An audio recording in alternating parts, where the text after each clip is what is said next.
Okay, what do you want me to say? Okay, um, my name is Donna Wright, and I am of Métis, Cree, and Norwegian ancestry, and I'm here today to act as a person that's a part of the old ones to create a nice, safe space so that whatever you are listening to and hearing, you will take what feeds your spirit.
Greetings, everybody. It's wonderful to see you here in the gathering place and many people joining us online. Thank you for coming. We're going to start today's event, the culminating event of Selkirk Reads, with an opening by Donna Wright.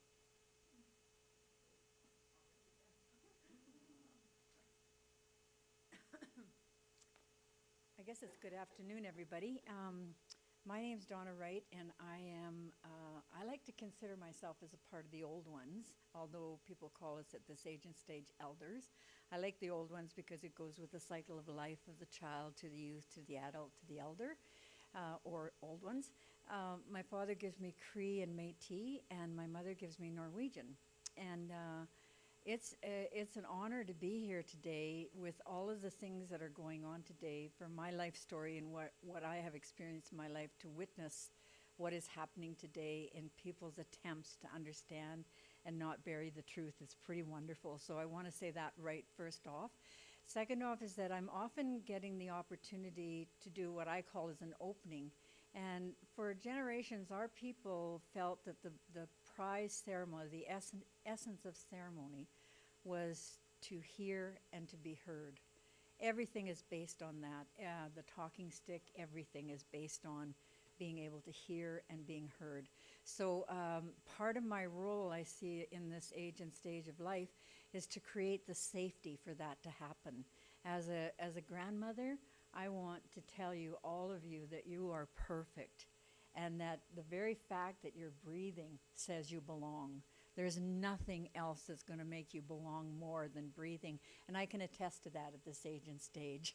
So I just need to say that first. Second is that you are bringing a very special gift, because each one of us has our own eye print and all of those things that are just ours. There's nobody else like us. So know that you have a very special gift, and when you come, hopefully what happens today nurtures that gift. It's not the intent for you to nurture us. It's for the intent for your gift to be nurtured by what we're doing. It's kind of the reverse of any kind of colonized thinking. So I'd also like to say, too, that, I love the 4 stages of life. When I get to talk with little people, I have a direct line communication. We understand each other really well. And the in-between world, the younger ones and I have a difficult time understanding sometimes, but because they love us, they try to include us in things, so that's a good thing. So that's why I'm included here today. I want to share with you that it's so important what you're doing, and that you're sharing these stories and, having brought them to life yourself by being here. And I want to use the drum to open us up. And a drum is really important, because the very first drum you hear is your mom. And, one of my favorite things I learned was going to a school one time with some 300 kids, and I had my drum, and they said, they wanted me to come and drum, and they said, well, you can start anytime you want. And if anybody knows what it's like with 300 kids in a gymnasium, what the sound is like, hey? And all the energy, like we're talking here, grade 6 to grade 9, I guess it is. Anyway, as soon as I started to beat on my drum, not beat on it because we don't beat, but as soon as I started to do the heartbeat, the whole room just went quiet, and everybody stood around me, and it's because they could feel it. So what I'd like to do right now is to show you, because what we need most in this world is connection. And every opportunity we can get to connect and honor each other for who we are and not what we want you to be, and that we get to share who we are and you share with us, and that makes the world richer without us having to change to meet anybody's needs. So what I'd like to do is just have you close your eyes, and I'm just going to drum the heartbeat just to give you a sense of what this feels like. I do this with little kids. They just love it, and I just want to ask where you feel it.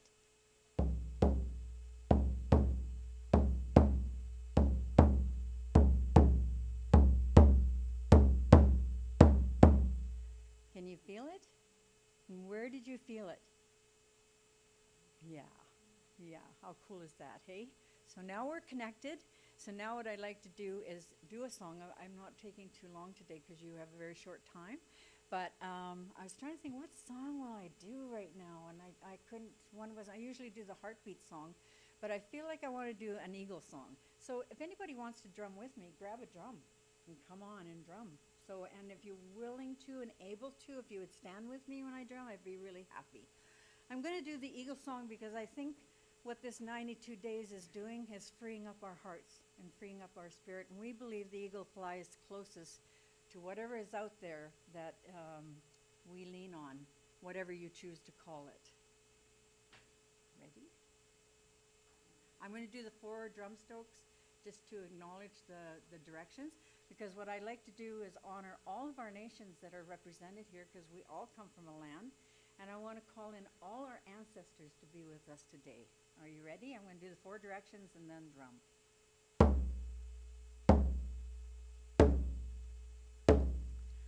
One day under hay, under hay, under ho. One day under hay, under hay, under ho. One day under hay, under hay, under ho. One day under hay, under hay, under ho. Wanda ho, wanda ho, wanda ho, wanda ho, wanda ho, ho. One day under hay, under hay, under ho.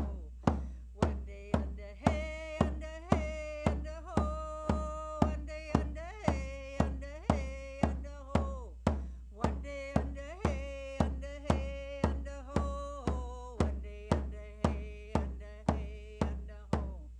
Wanda ho, wanda ho, wanda ho, wanda ho, wanda ho, ho. One day under hay, under hay, under ho. One day under hay, under hay, under ho. One day under hay, under hay, under ho. One day under hay, under hay, under ho. One day under hay, under hay, under ho. Wanda ho, wanda ho, wanda ho, wanda ho, wanda ho, ho. One day under hay, under hay, under ho. Now, what I know to be true is sometimes when drumming happens, you feel emotions, and they're wonderful. Now I'd like you to free up those emotions by remembering what it was like to be in grade 2 or 3, and what do you do when you get out for recess? You gonna join me? Woo! How does that feel? Enjoy your hour. Lovely. Thank you so much, Donna. My name is Jenny Barron. I work as the chair of the Muir Center for Peace here at Selkirk College. And on behalf of the college, I wanted to acknowledge our sincere gratitude to all the Indigenous peoples on whose traditional territories, unceded land, we live, work, and play. Sinixt, Tanaha, Silk, Shakwebmek, and the many Métis who call this place home as well. We honor your histories and your presence. We thank you for your stewardship, and we commit to walking together with respect to illuminate truth and work towards justice, healing, and reconciliation. I'd like to invite Marta Abel to join me here, who's going to talk about the context of today's event. Thanks, Jenny. Yeah, thanks for pulling this together. Thank you all for being here. I'm Marta Abel, People and Culture Advisor, and this event is the culminating event of Selkirk Reads, which was a series of book clubs on books related to truth and reconciliation, and part of a framework that we call the 94 Days of Education and Action. So this included multiple learning events, reading circles, there'll be more to come this week to give space for us all to meaningfully move forward together toward reconciliation. And I really appreciate Jenny for pulling this series of book clubs together and this event to give us all space to learn together. Thanks, Marta. Later at the end, Marta's going to tell you a little bit about some of the other events that will be taking place this week. So I wanted to just tell you a little bit about Selkirk Reads. It's a college-wide initiative just started this year to promote ongoing learning together in community about themes that are related to truth and reconciliation. The idea was to loosely model this after CBC Radio's Canada Reads, which is, as many of you probably know, an annual event that promotes Canadian authors. So in Canada Reads, 5 prominent Canadians are invited to each champion a book that they feel everyone in Canada should read. And the champions get together each day for a week, and they hear each other out, and each day they vote one book off the proverbial island, and they eventually arrive at one book that's declared the winner. So for Selkirk Reads, we decided we wanted to focus on Indigenous authors writing in this contemporary nation state we call Canada, about themes related to truth and justice and harm and healing, decolonization, Indigenous histories, Indigenous realities, Indigenous resurgence. And we created a long list we put out there to the college community, and along with a request for people to come forward and step up to be book champions. And we had a really wonderful response. 12 people came forward to champion 10 books, or in the case of the children's literature book group, a bundle of books. And each of the champions pitched their book or books in a short video that was shared on social media, and then invited others in the college and the broader community to join them to get the book, to read it, and then come together in a mini book club, like as in one meeting, to discuss the book that they'd read. Selkirk Reads, unlike Canada Reads, though, was not a competition because we decided we wanted to promote all of the books. So today what we're doing is to share with you the books that constituted our short list, and they come from all genres, and we want to hear from the book champions a little bit about why they chose the books, and each champion is also going to read a passage from the book so that we can hear and appreciate the voices of the authors. So I'm going to invite each of the Selkirk Reads champions to come to the podium and introduce yourselves and your books, please. Thanks again, Jenny. Hi again, I'm Marta. I read 20 Things You May Not Know About the Indian Act by Bob Joseph, and I picked out a couple of passages, short passages, one from a part of the book called The Beginnings, where Bob Joseph details the many harms of the Indian Act. So just to speak to one of them, he says, Indian Act regulations devalue women and are considered the primary cause of the vulnerability of Indigenous women today. The Native Women's Association of Canada states, these systemic issues have directly caused poor health and mental health, economic insecurity, homelessness, lack of justice, addictions, and low educational attainment for Aboriginal women and girls, placing them in precarious situations where the risk for violence is greater. Peggy Blair writes about the rights of Indigenous women on and off reserve. Aboriginal women are more likely to face domestic abuse than other women in Canada. While 1 in 10 women in Canada is abused by her partner, almost 1 in 3 Aboriginal women is abused. If an Aboriginal woman leaves the reserve to escape domestic abuse, she can lose her home. There are long waiting lists for housing on reserve and often a great deal of pressure on band councils to reallocate housing as soon as possible. Many Aboriginal women who wish to live on reserve cannot do so because of a lack of housing.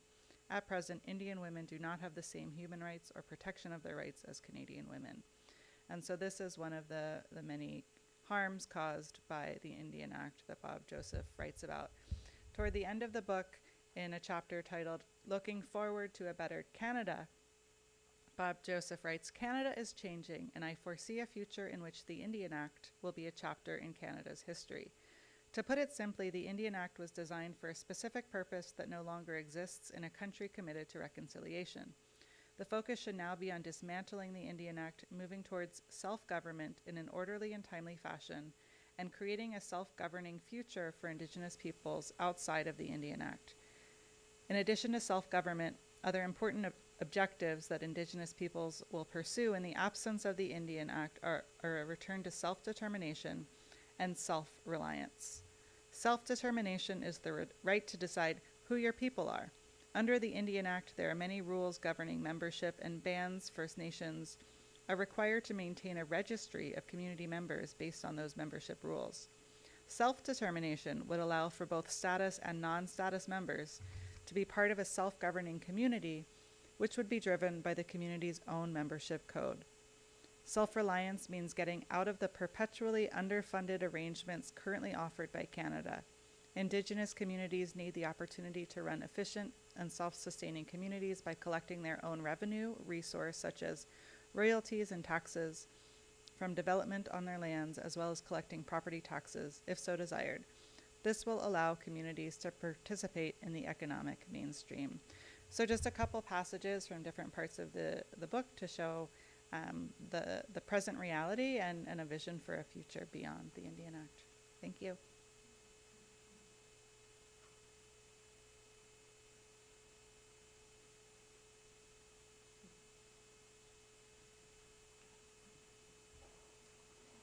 Hello.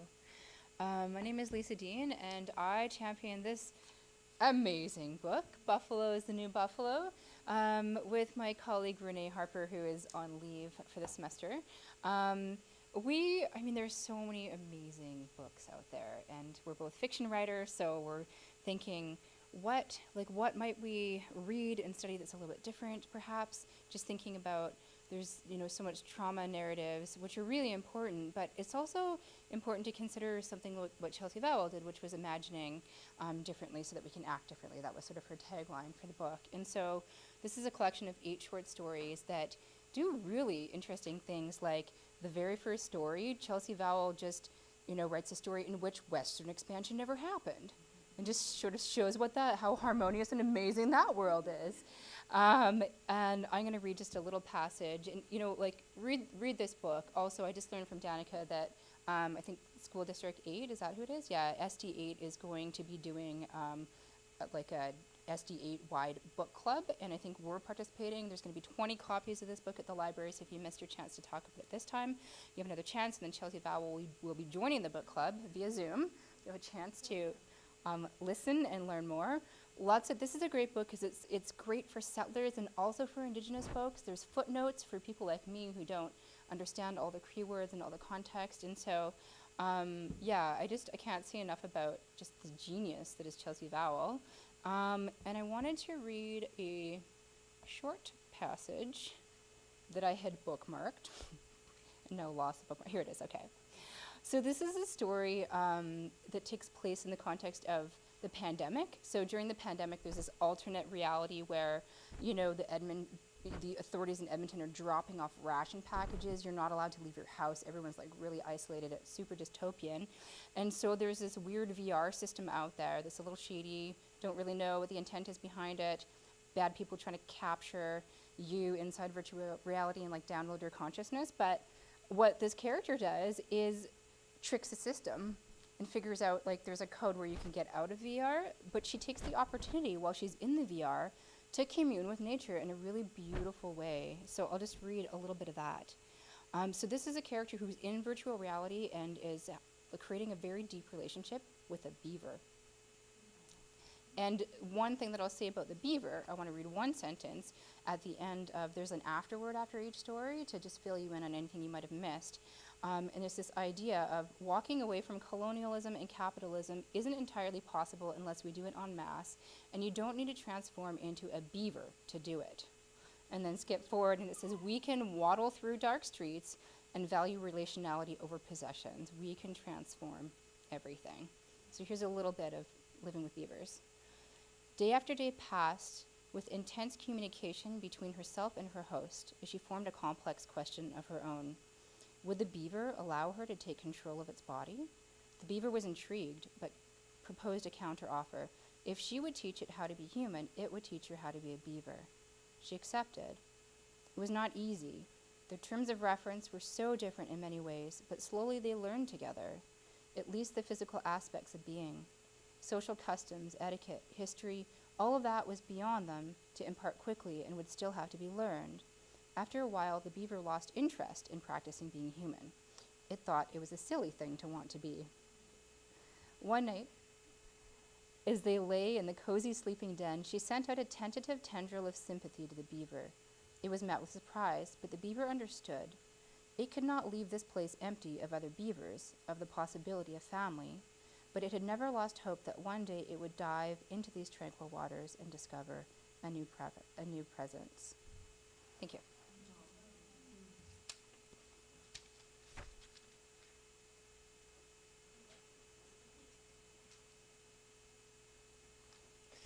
Hi, everyone. I want to start just by thanking Jenny for inviting me to take part in this. It was a very powerful experience for so many different reasons, and hopefully that'll come out in today. My name is Kim Verrigan, and I'm the Department of Athletics and Recreation. And the book that we reviewed was written by Fred Sasakamoose, and it was called Call Me Indian. From the trauma of residential school to becoming the NHL's first treaty Indigenous player. And if I'm being totally honest, the hockey part drew me in to start. But I realized almost immediately that there was so much more to the story than just the hockey piece. And Fred actually did play in the NHL, and he played with the Chicago Blackhawks in the early 1950s. And he played with some very significant people like Gordie Howe, Jean Beliveau, and Maurice Richard. But he only played in 12 games, and he managed to create a story and a journey that was so incredibly powerful to so many people, and it was a pleasure to read. So I would strongly encourage picking up this book and giving it a go just to kind of see how you feel about it. And so we had a fairly large group, which was great, and a lot of great discussion. We actually only had an hour to discuss after the book, and I collected some words on what some of the people kind of said on how it impacted them. And you'll see after you hear them, maybe try and visualize a little bit, but there was respect, deep symbolism, family, shocking, disturbing, painful, outrage, anger, horrific, eye-opening, community, honor, perseverance, resilience, and inspiration. And this was all just by reading the book and us talking for an hour. And I have a few comments from people after we talked that were kind of significant. But I chose a couple of passages. One was from the very beginning. It was actually the first page before chapter 1. And it goes like this. As a man long grown, I was told this. On the night I was born, an old woman said I was special.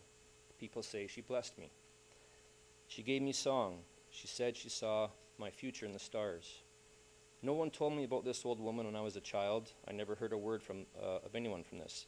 But still I knew that the world had something special in store for me. It was my grandfather, my Musum Alexin, who told me this. Alexin was deaf and mute.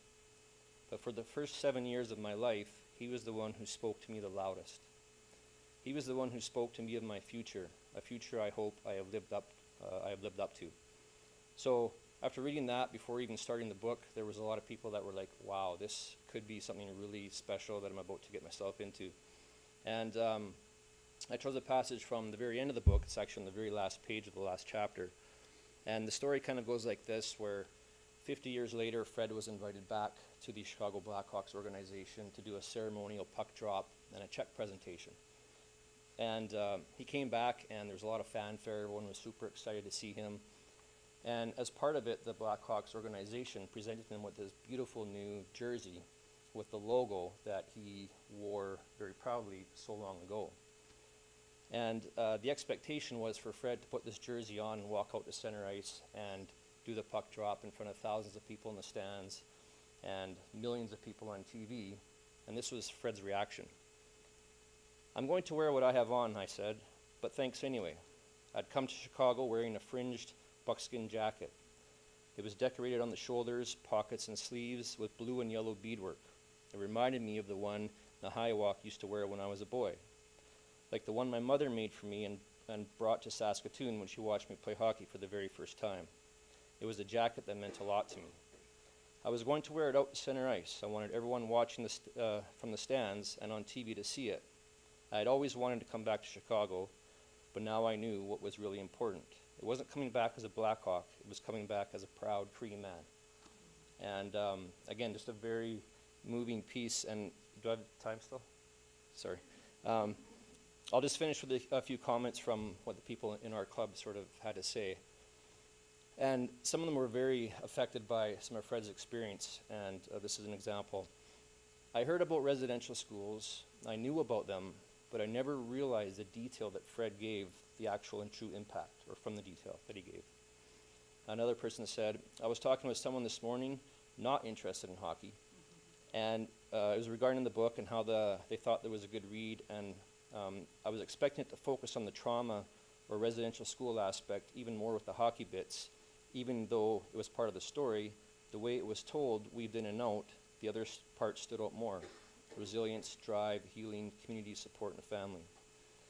Finally, the last comment was, I felt like we could have talked and discussed the book for several more hours. Thank you.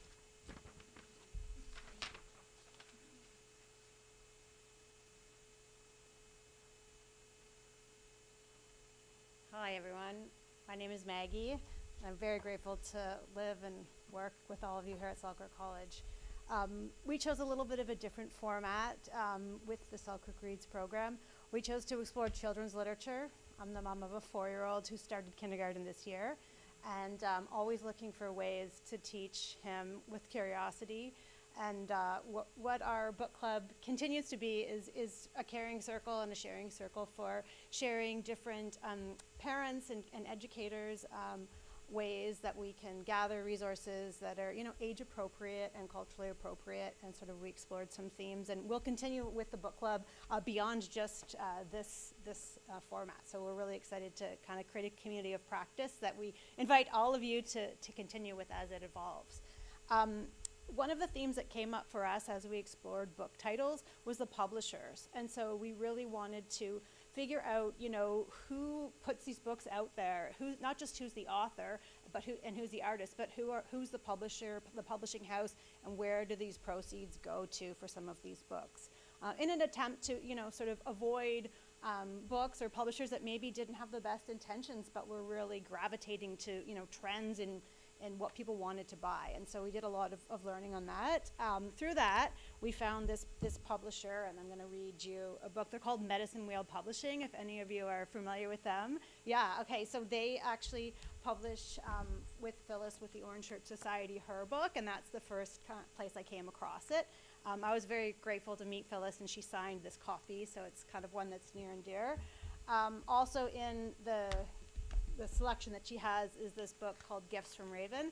My son's name's Raven, and so we have a lot of books, a lot of things about ravens, and so this one's also really special.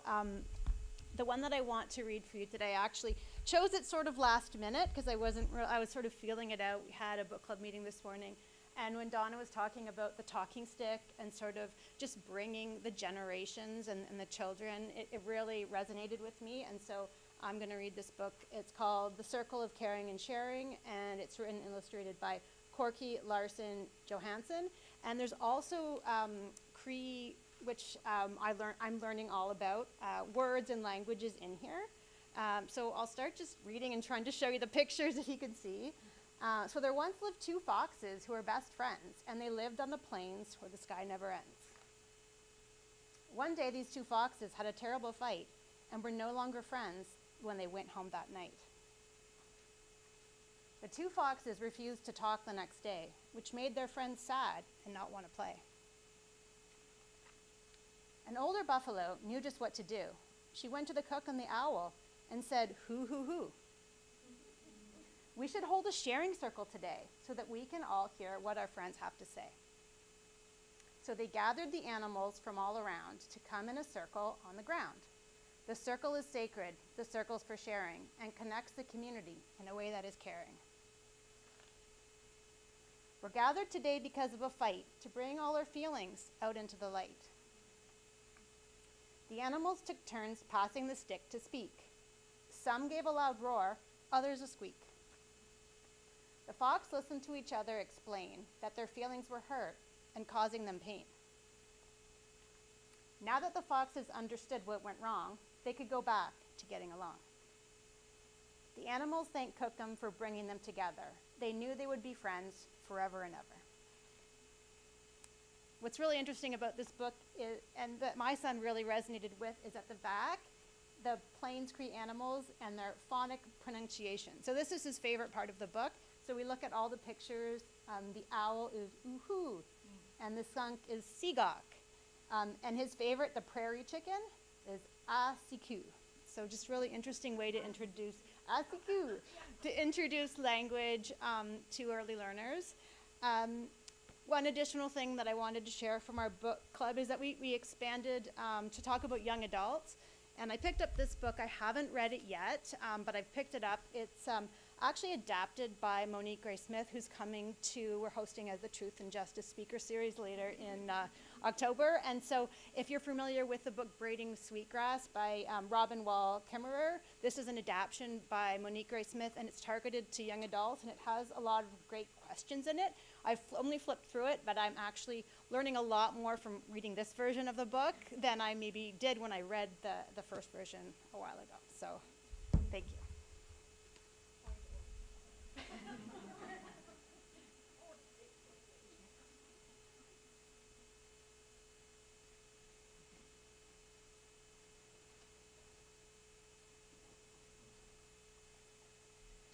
Wai, Kisikukit, Tanze. Good afternoon, everyone. My name's Danica Weeger. I'm on the Indigenous Services team here at Selkirk. And the book I chose is called Making Love with the Land by Joshua Whitehead. And I chose this book selfishly because Joshua and I are from the same community.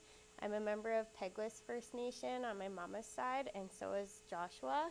And I have settler ancestry on my dad's side, and I was raised outside of my culture. And so any opportunity that I can get to learn more about my community and who I am as a band member, and yeah, so selfishly, that's why I chose it. I also chose it because Joshua represents a really important voice in our community as an indigiqueer two-spirit person. And this writing is really yummy and juicy, I guess, is how I would describe it. So I definitely recommend it. I also wanted to thank my dear friend Rodney because there's a lot of language in this book, and we're very lucky here to have a fluent language speaker. And Rodney's very generous with his knowledge, and I have a dialect Cree expert in my pocket when I send him texts at 9 saying, how do you say this in Cree? So thank you, Rodney. So I'm going to read a passage. This is a collection of essays, and this part of this book was written during the pandemic. It's July 2021, and I'm at Princess Island Park in Calgary, Alberta. The Every Child Matters vigil is going on to mark the bodies of the children being found on the sites of residential schools. This ceremony is being held instead of canceling the annual national holiday that is Canada Day. I am weary, for I have witnessed far too many deaths already. I am with a Dene friend, and we have decided that today we will not allow any whiteness in our proximities. We are wearing our orange shirts, the symbol of the missing children, to the park. We walk from Kensington along the river. There's a heat wave in the province, and the sun bears down on us with teeth clamped around our limbs like a res dog in heat. There is no reprieve but for the Bow River. We stop along an inlet, but here we find the water polluted by Canadian nationalists in their grotesque white and red attire. We dip our toes into the cool water, eyes darting from side to side, alert for danger or approach. If our beads and skin are not a dead giveaway, the orange is a homing device upon our bodies. Yet we want this release. We push into the water, we splash our faces with the cool mountain water, and we wade deeper until our pelvic bones release from their rigidity and our bodies are cooled and relaxed. My hair is in a tight braid, one my friend has done for me. It ain't no powwow braid, but it'll do, she noted earlier, bursting into laughter in her tiny apartment. We push our heads and hair into the water, throw it back like a horse's mane, and spark joy in the current of the river body. Our glasses have fallen into the water, and we are blind and blinded by sun and whiteness alike. We find our glasses and continue to the park. We hear the drums, the sound of music, the laughter of aunties as their throats strain from the intensity. When we reach the vigil, we come upon the final song of the day. It's a round dance, and the two of us have not danced, hardly touched, for some 18 months. The drummers thank everyone and ask to round dance this final song if we are comfortable doing it. We succumb, now double vaccinated, but still shying away from the intimacy of touch. We join hands, my Dene friend and I. her hand in mine, moist to the touch, warm and pulsing the rhythm of blood, and we look at one another, eyes flaring like sundogs, yet as gentle as dancing sky. The feel of skin is a foreign invitation and yet familiar, our eyes divine into wells. As we look up together, we see that hundreds of people have joined us, forming 4 circles, intertwining into one another. This is the largest round dance I have ever seen. And now we move to a 5-minute song, the rounds of the drum intensifying our steps, as if a stethoscope is placed upon our chests, matching beats. We look to one another, here at the end of the end, or perhaps a new beginning, and cry. We sob for the children, we sob for touch, we sob for this reunion, not only of those of us here now, but of community. We are outpouring a reservoir of pain that we lapped up, from puddle to alleyway to Great Lake, by which I mean we ate pain from those we loved, we have known and have seen. And here it pours out like a great storm upon the sunniest day. We pound into the ground, barefoot and thrumming, until we ourselves become woodwind, until we ourselves become drum. And again, I see that it is not we who are eating, rather it is we who are feeding. This land upon which we are guests echoes our morsing and says to us, Pimatisoin, Pimatisoin, Pimatisoin. Thanks, Rodney. And when I wake, I wane renewed, and yet here I am, awake still. Thank you.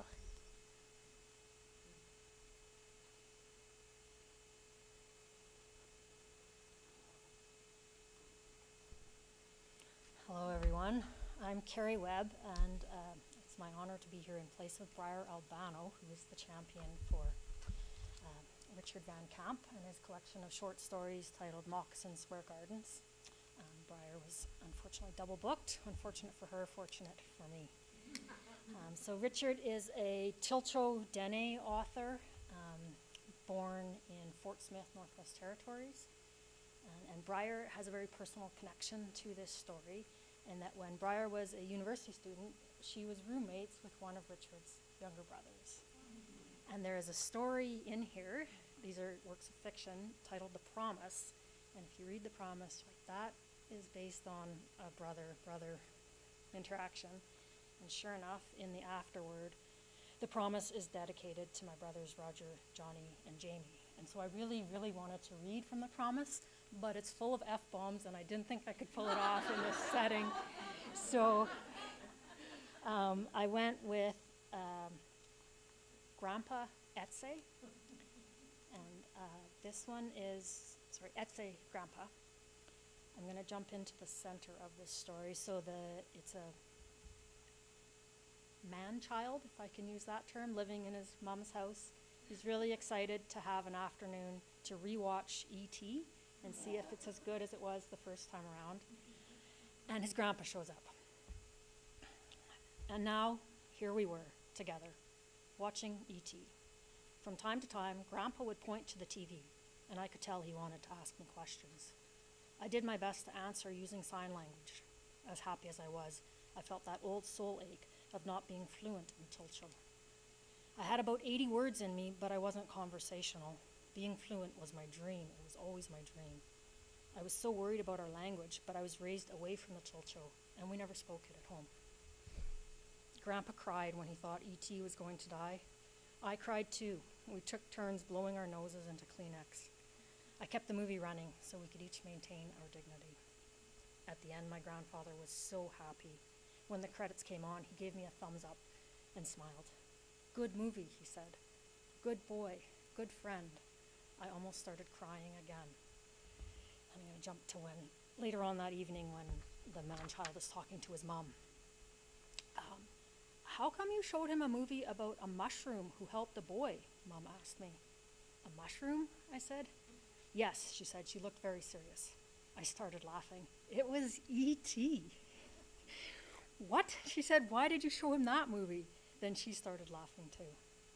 Know how to say mushroom in Tilcho? She asked. Deloju. It means squirrel food or frog house. I could have asked why she never taught my sister and me Tilcho, but I didn't. I knew that we had been raised in Smith because of the drinking and violence and chaos in Bechoco. In Smith, we were raised with the Cree, the Chippewan, the French, the Gwich'in, the Inuit, the Slavey, and other friends from across Canada. We had a happy upbringing. We built our own log house as a family. I think that was our proudest achievement. Well, and we partied tamely. We were proud of that too. And the afterword dedicates that one to his Etse, Grandpa, and Etsy, Grandma.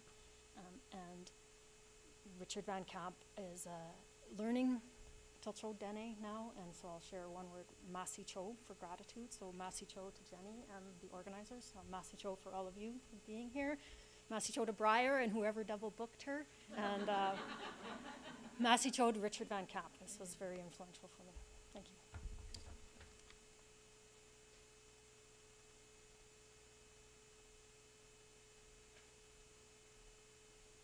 Hi, I'm Sarah, and the book that I read with my reading group was Moon of the Crusted Snow by Wagesh Rice. I'm just going to talk about it a little bit before I read a brief passage. This 2018 novel brings us to a small Anishinaabe community in Northern Ontario, where the power grid suddenly goes dark on the eve of winter. Cut off from the outside world, there's growing panic and confusion amongst the community members as the food supply starts to dwindle. While the band council and a pocket of community members struggle to maintain order, an unexpected visitor arrives, escaping the crumbling society to the south. Soon, many others follow, bringing chaos and a violent struggle for power to a community of people who've already survived the previous apocalypse of colonization. Whether or not this allegorical tale is perceived through the literary lens of post-apocalyptic fiction, or perhaps even as Indigenous horror, casts some light on the preconceived worldview of the reader themselves. The sudden disruption of oil-dependent modern conveniences doesn't signal a break in the cycle of the so-called progress for the members of the Anishinaabe community in the same ways that it does cause social breakdown through the urban settler communities to the south. The Anishinaabe are a people who were forcibly estranged from many of their ancestral traditions in the past and who continue to work to reconnect with these traditions. This abrupt break in their ability to depend on the conveniences of the petroculture only reinforces that the modern cycle of extraction truly has no more solid or sustainable ground.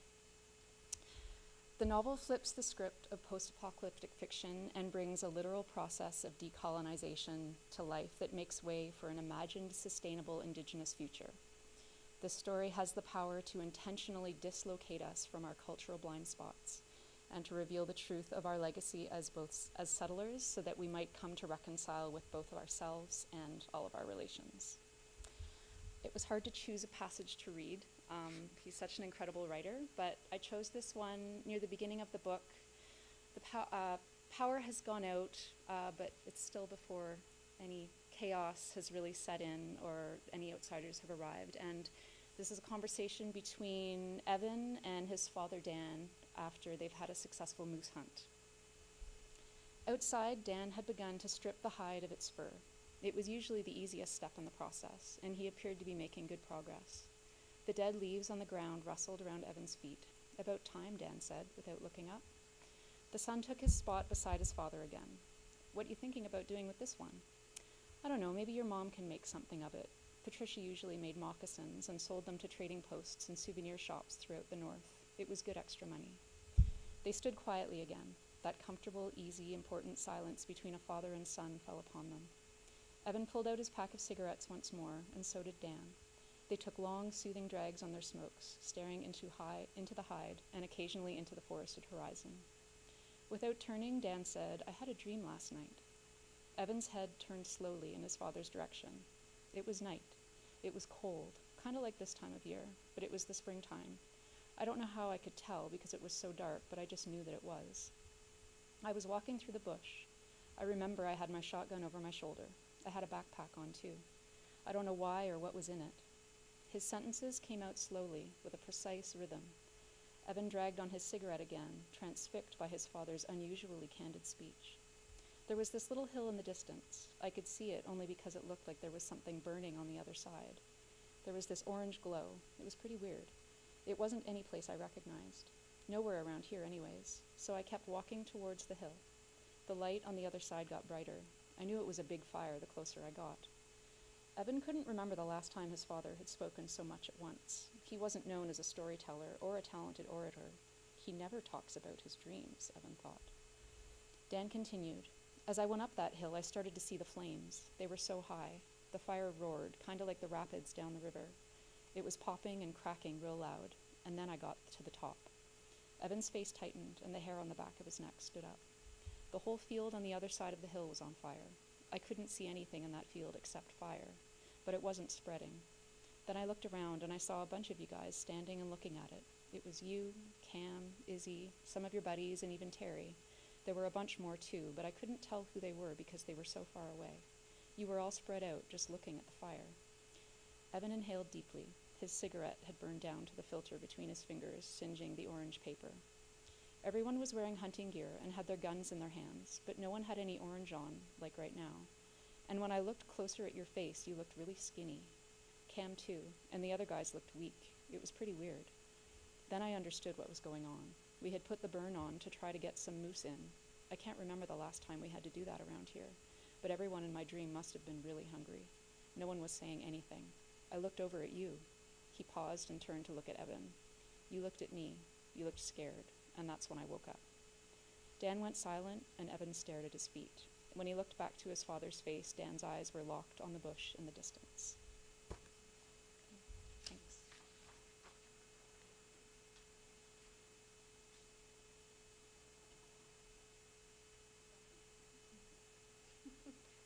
Hello, everyone. My name is Chantel Lorty. I'm an instructor in Health and Human Services. And so this is the book that I chose to champion, Seven Fallen Feathers by Tanya Talega, Racism, Death, and Hard Truths in a Northern City. I actually was introduced to this book through CBAL when I joined an Indigenous author book club a few years back.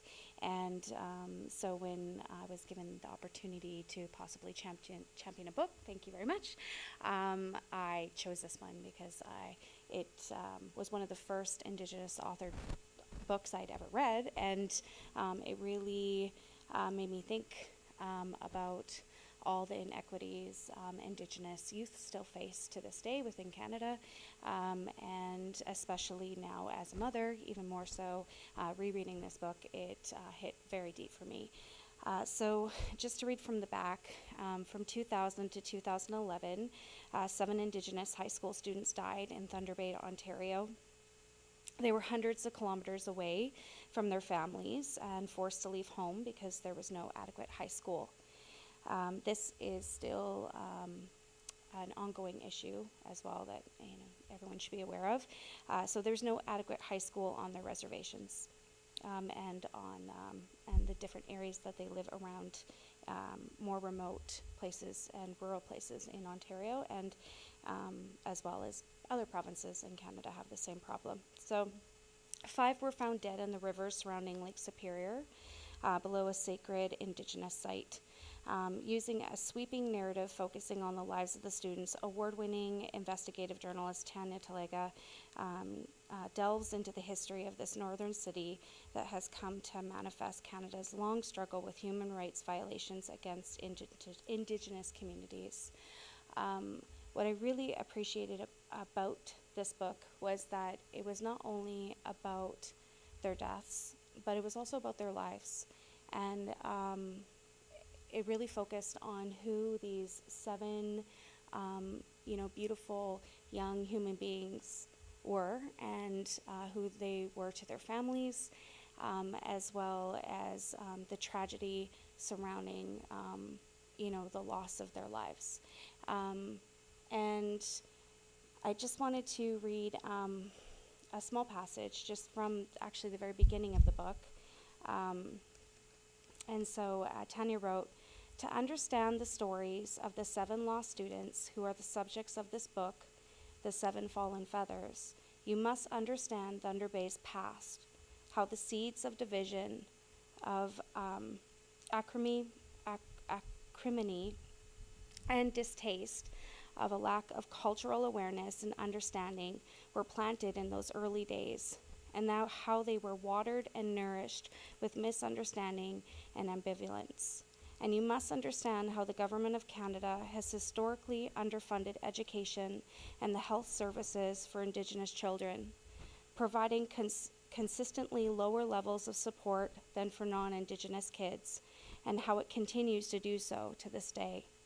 The white face of prosperity built its own society as the red face powerlessly stood and watched.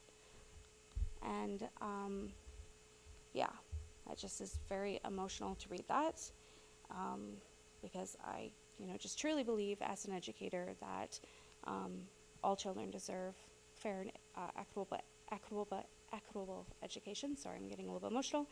And so I was hoping to use some of my time to just spend 1 minute just in silence to just honor all the children that have been lost and continue to be lost.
Thank you.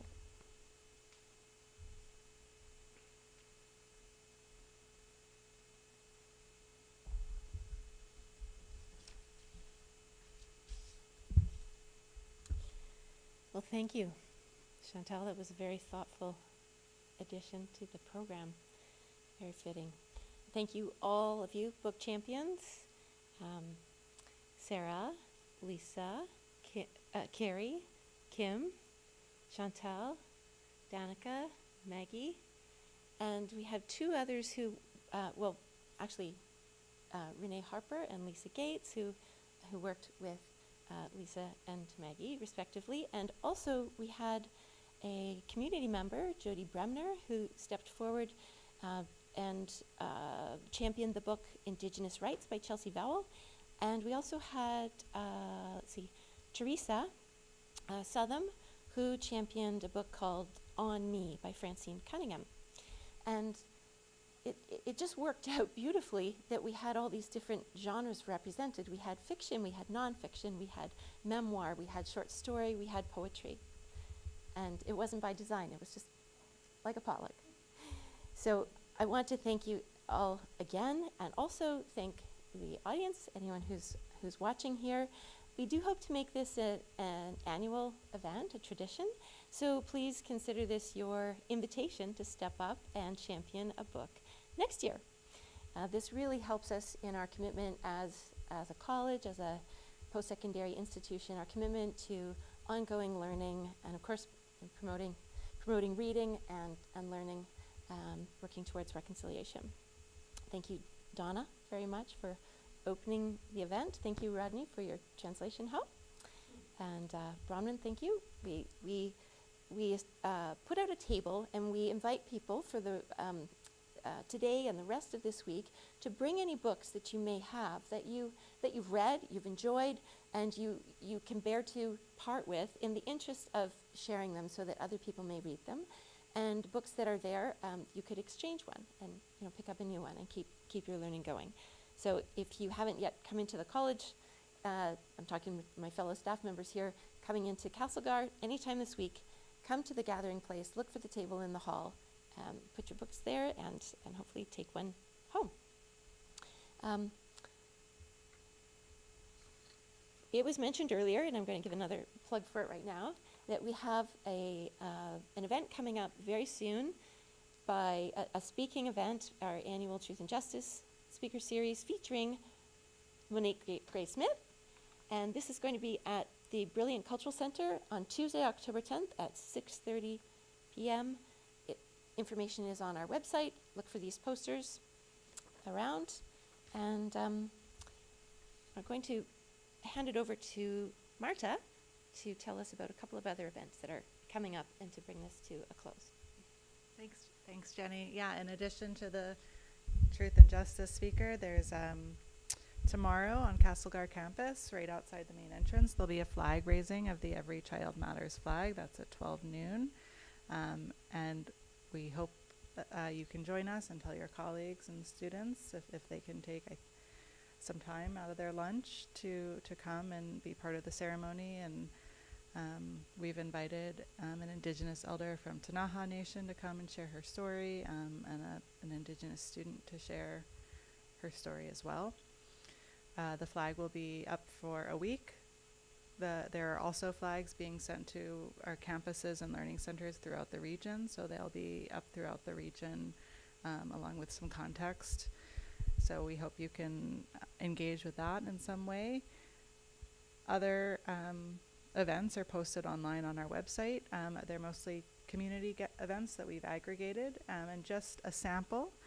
This Saturday in Nelson, there's an inaugural race called Movement is Medicine that Danica, who you saw earlier, is participating in. It's a fundraiser and an event to raise awareness of truth and reconciliation and to promote healthy movement.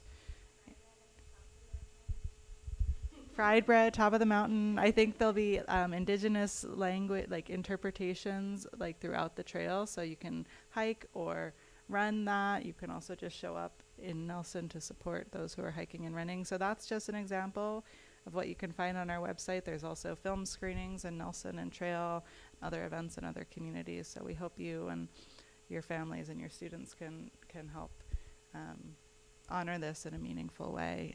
And thank you all for being here as part of this inaugural event. And oh yeah, one more thing. Thanks, Jenny. Next week on October 4th, at the Mirror Center from 3 p.m. to 6 p.m. there'll be a screening followed by a discussion of a film called Picking Up the Pieces, which is a documentary that follows Carrie Newman, who was a master carver, as he made the witness blanket, which lives in the Canadian Human Rights Museum and has pieces from residential schools throughout Canada. It'll be coming to Nelson in 2024 and through the Nelson Museum Archives and Gallery, and they've offered to partner with any instructors who want to build that into their curriculum. So if you're interested in that, we hope you can come and join a facilitated discussion following the screening. So thanks again, and appreciate all of you for your commitment to truth and reconciliation. I hope you have a good afternoon. Bye-bye.